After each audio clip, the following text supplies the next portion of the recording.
જે રીતે અંદાજ લગાવવામાં આવી રહ્યો હતો કે મોરબીના જેતપરમાં ખેડૂત આંદોલનમાં જે ચિંગારી ઉઠી છે એ ચિંગારી ને ત્યાં જ જો એનું નિરાકરણ કરવામાં નહીં આવે, એનો રસ્તો કરવામાં નહીં આવે, એને ઠારવામાં જો નહીં આવે તો એ ચિંગારી આગની જ્વાળા બનીને આખા ગુજરાતમાં પ્રસરી શકે છે અને ખેડૂતોની અંદર જો એમનો રોષ છે અને ખાસ કરીને વીજ કંપનીના જે વીજ થાંભલાઓ એમના ખેતરોમાં ખોડવામાં આવી રહ્યા છે એ થાંભલાઓને લઈને એમનો જે રોષ છે એ આ જ્વાળામાં પરિવર્તિત થશે અને બધું બાળીને ખાક કરી શકે છે.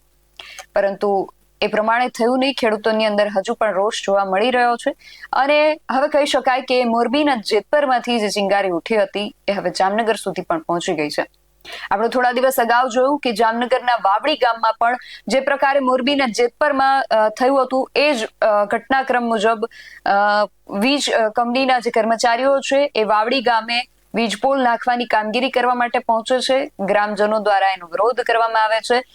પોલીસ દ્વારા ગ્રામજનોને અને ગામની જે મહિલાઓ હતી એમના સહિત લગભગ 70 થી 75 જેટલા લોકોને ડિટેઇન કરવામાં આવે છે. જેતપરમાં પણ આ જ પ્રકારે થયું હતું અને હવે સમાચાર એ સામે આવી રહ્યા છે કે વાવડી ના જે ખેડૂતો છે એ પણ હવે જેતપરના ખેડૂતોની જેમ આ મણાંત ઉપવાસ આંદોલન પર બેસી ગયા છે. ગઈકાલે આ ખેડૂતો ઉપવાસ આંદોલન પર બેઠા હતા અને આજે એ પણ સમાચાર સામે આવ્યા છે કે ઉપવાસ આંદોલન પર બેઠેલા 7 ખેડૂતોમાંથી એક ખેડૂતની તબિયત પણ લથડી છે. આખો વિષય શું છે તેના વિશે વિગતે વાત કરીએ આ અહેવાલમાં. જય હિન્દ SITV ન્યૂઝ પર આપની સાથે હું છું નિધિ ગઢવી. જે રીતે મેં અગાઉ વાત કરી કે આવો અંદાજ અગાઉથી જ લગાવવામાં આવી રહ્યો હતો કે જો જેતપરમાં આજે ઉપવાસ આંદોલનો ચાલી રહ્યા છે કે ખેડૂતોના પ્રશ્નોને લઈને જે આંદોલનો ચાલી રહ્યા છે જો એમની સમસ્યાનું સમાધાન નહીં આવે તો આંદોલન જે છે એ ગુજરાતભરમાં પ્રસરી શકે છે અને આ અંદાજ મુજબ હવે થઈ પણ રહ્યું છે. ધીમે ધીમે સમાચાર અલગ અલગ વિસ્તારોમાંથી સામે આવી રહ્યા છે. અત્યારે થોડા દિવસ અગાઉ જ આપણે જોયું હતું કે જામનગરના જોડિયા તાલુકાનું જે વાવડી ગામ હતું એ વાવડીમાં પણ જેતપર જેવો જ ઘટનાક્રમ થયો.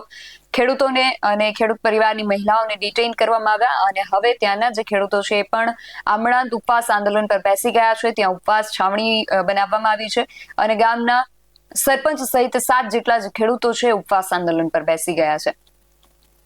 આ ગામની અંદર લગભગ 9 થી 11 જેટલા પોલ જે છે આવી રહ્યા છે. એક પોલ છે એ ગૌચરની જમીન પર આવી રહ્યો છે, એક પોલ સરકારી ખરાબામાં આવી રહ્યો છે. એનો પણ ગ્રામજનો જે છે વિરોધ કરી રહ્યા છે અને એ સિવાય પણ ગ્રામજનોની શું માંગણીઓ છે એમને સાંભળીએ પછી આગળ વાત કરીએ. ભાવેશ મકવાણા, વાવડી ગામનો સરપંચ અને ખેડૂત છે. ખાસ કરીને આજે અમારે છાવણીનો બીજો દિવસ છે.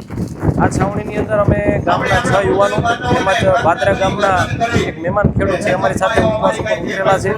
ગઈકાલથી અમે અન્નનો ત્યાગ કરી દીધો છે અને જ્યાં સુધી આ નિર્ણય ન આવે ત્યાં સુધી અમારે અન્ન લેવાનું નથી અને ખાસ મુદ્દો એ છે કે ખેડૂતોને ન્યાય મળે એના માટેથી અમે આ છાવણીમાં બેઠા છીએ. મારા ગામની અંદર 10 થી 11 પોલ આવે છે. એમાં એક પોલ છે સરકારી ખરાબો અને એક છે અમારે ગૌચર અને આ 2 હકો છે અત્યારે અમે ગ્રામ પંચાયત પાસે રહ્યા નથી. તો અમારું કહેવાનું એવું છે કે ભાઈ ગ્રામ પંચાયત હક ન હોય તો સરકાર પોતાના તંત્રને મૂકી દે અને આ બધું કરે ભાઈ તો અમારા સરપંચોને અમે સરપંચ તરીકે રહેવાની કોઈ જરૂર નથી. અમે આખી મોટી રાજીનામું ગમે ત્યારે દેવા તૈયાર છે. ખાસ કરીને આજે જોડિયા તાલુકાના બધા ખેડૂતો ગામો ગામથી ઉમટ્યા છે એનો પણ અમે આભાર માનીએ છીએ અને જામનગર જિલ્લાના બધા જ ગામમાંથી અત્યારે ફોન આવવા માંડ્યા છે. રોજે રોજ બધા લોકો 100-150 ગામ દીઠ લોકો આવે છે.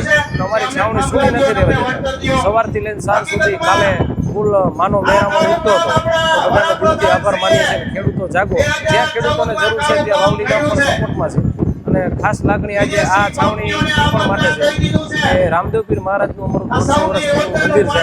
તો ગામની લાગણી એવી છે કે ભાઈ કંપનીઓ અહીંયા પોતાનો ફંડ વાપરે અને ગામનો વિકાસ થાય અને જગ્યાનો વિકાસ થાય એના માટેની અમારી ખાસ છાવણી.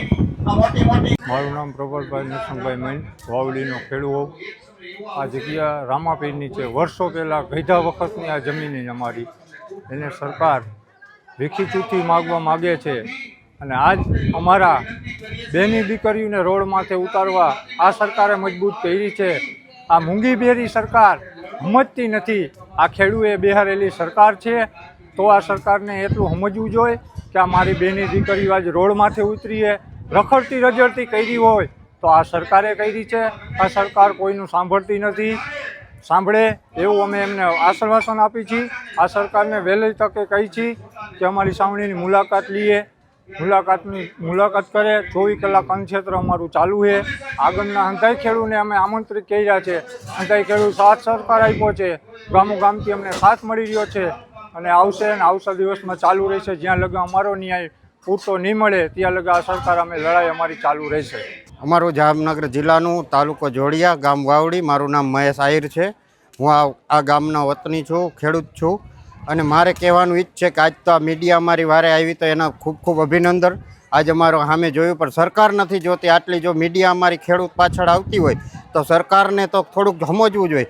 અમારો કહેવાનો એ હક છે કે જો આજ અમારી માલિકી કે અમારા જો ગામમાં આવીને ખરાબા કે આ કહે કે અમારે હક જોઈએ છે, થાંભલા જોઈએ છે, તો અમારું કહેવાનું એ થાય છે કે મારે ખાલી 2 વીઘા રિલાયન્સ કંપની કે અદાણી કંપનીમાં જોઈએ છે. ભલે હું બકાલું જ વાવું, હું ખેડૂતનો દીકરો છું, અહીંયા ખેતી કરીશ, મને ખાલી 2 વીઘા જમીન દે, બીજું કાંઈ નહીં. એ માગે એટલા પૈસા દેવા છે, બોલો. એટલી જો ખેડૂતમાં તાકાત હોય તો એને આજ કેમ નથી સરકાર અમારે ખેડૂત સામું જોઈ શકતી કે અમને આજ અમારે આજ ખેડૂતને આટલું હેરાન થવું પડે, ઉપવાસ આંદોલન ઉપર ઉતરવું પડે, 1.5 મહિનાથી હેરાન થવું પડે. આટલું કરતાં છતાંય જો પોલીસ આટલી હેરાન કરીને 24 કલાક અમારી બહેનો, દીકરીઓ, ભાઈઓ બધાઈને લઈ જતું હોય, ગામ રેઠું રહેતું હોય, પાછળની કોઈ જવાબદારી ન લઈ શકતા હોય તો આવી સરકારને ડૂબી મરવું જોઈએ. જો અમારા મત ઉપર, અમારા પૈસા ઉપર, ખેડૂત ઉપર રાજ કરી શકતી હોય તો અમારી આવી સરકારને નથી જોતી. એ રાખે કંપનીઓ. જો કંપનીઓના જ ઘર ભરવા હોય તો કંપનીઓ જ રાખે, ખેડૂતને ઉખેડી ફેંકે. અમારો એવો પડકાર છે. જય હિન્દ, જય ભારત, જય જવાન, જય કિસાન. એક જ નારો, ખેડૂતને જીવતા રાખો, ખેડૂતને જીવતા રાખો. બાકી કાલ સવારે દેશ બરબાદ થાય ને બરબાદ થાય. અસ્તુ. જય હિન્દ, જય ભારત. મારું ગામ વાવડી, મારું નામ રાહુલભાઈ આહિર. અમે આજે છાવણી કાલથી ચાલુ કરી છે કે જે પોલીસ દ્વારા મોટી કંપનીઓ પોલીસ દ્વારા લઈને સાથે આવીને આ થાંભલા ખોડવા હતું 765 કેવીની લાઈન નાખે, દમનપૂર્વક તાનાશાહી કરે. આખા ગામને, અમારા ગામને ડિટેન કરેલું હતું. પરમ દિવસની વાત છે. આખા ગામને ડિટેન કરેલું. કોઈ પણ છોકરા વિડીયો ઉતારતા તો વિડીયો ઉતારવાની મનાઈ કરતા હતા. પેલા આખા ગામને ડિટેન કર્યું. પછી બાયુ પાસેથી પણ ફોન જટવામાં આવ્યા હતા. આ એટલી હદે ઓલું કરે છે. અને નાના છોકરા હોય તો આવી રીતે કોઈ પણ પ્રાઇવેટ ખેતરમાં હોય, પ્રાઇવેટ ખેતરમાં એ વાહે દોડતા હતા પોલીસવાળા. અરે ફૂલ તાનાશાહી કાંઈ એને બાકી જ નથી રાખ્યું કોઈ પણ જાતનું. અમારી રામાપીરની જગ્યા છે, અમે એના માટે જ કરી છીએ. હજી રામાપીરની જગ્યામાં એવા કાલે પ્રાઇવેટ લેન્ડમાં પણ આવશે ને, શું એને નાખવા દે છે ખેડૂતોનું કહેવું છે કે જ્યાં સુધી એમની જે માંગણીઓ છે એમનો કાયમી અને સંતોષકારક ઉકેલ નહીં આવે ત્યાં સુધી આ જે અન્નનો ત્યાગ કરવામાં આવ્યો છે એ ચાલુ જ રાખવામાં આવશે. અને આ ખેડૂતોને સમર્થન આપવા માટે આસપાસના જે બધા ગામો છે, લીંબુડા, ભાદરા, કેશિયા અને રામપર સહિતના આસપાસના જે બધા ગામો છે એ ગામના ખેડૂતો પણ વાવણી પહોંચી ગયા છે. સત્યાગ્રહ છાવણી ખાતે આ જે ખેડૂતો પહોંચ્યા છે એમને ગ્રામજનો દ્વારા પણ એમનું સ્વાગત કરવામાં આવ્યું. ઉપવાસ આંદોલનનો આજે બીજો દિવસ છે. ગઈકાલે આ ઉપવાસ આંદોલનની શરૂઆત કરવામાં આવી અને આ દરમિયાન આજે આંદોલન પર બેઠેલા એક ખેડૂતની તબિયત પણ લથડી હતી, એમને પણ હોસ્પિટલ ખસેડવામાં આવ્યા છે. આ છતાં ખેડૂતો જે છે પોતાની માંગણીઓ પર અડગ છે. ખેડૂતોના વધતા આક્રોશને પગલે વાવડી ગામની અંદર પણ અત્યારે જે માહોલ છે ખૂબ તંગ જોવા મળી રહ્યો છે. ખેડૂતો દ્વારા ચીમકી પણ આપી દેવામાં આવી છે કે જો એમની જે માંગણીઓ છે એનો સંતોષકારક ઉકેલ નહીં આવે તો આગામી દિવસોમાં આંદોલનને વધુ ઉગ્ર બનાવવામાં આવશે. એટલે હવે જોવાનું એ રહ્યું કે ખેડૂતોના વિરોધ અને આમરણાંત ઉપવાસ વચ્ચે તંત્ર તથા વીજ કંપની ક્યારે ચર્ચા કરી આ જે આખો સમગ્ર મામલો છે એનો કાયમી ઉકેલ લાવે છે. તમારું આ સમગ્ર વિષયને લઈને ખાસ કરીને વાવડીના ખેડૂતો દ્વારા જે પ્રકારની માંગણીઓ કરવામાં આવી છે, જે રજૂઆતો કરવામાં આવી છે તેને લઈને શું માનવું છે, તમારો મત અમને કોમેન્ટ બોક્સમાં ચોક્કસથી જણાવજો. આવા જ વધુ અહેવાલો સાથે મળતા રહીશું. તમે મારી યુટ્યુબ ચેનલને સબસ્ક્રાઇબ કરવાનું અને અમને ફેસબુક અને ઇન્સ્ટાગ્રામ પર ફોલો કરવાનું ભૂલશો નહીં. બાકી અમને અપડેટ્સ માટે આપ જોતા રહો BSI ન્યૂઝ. નમસ્કાર.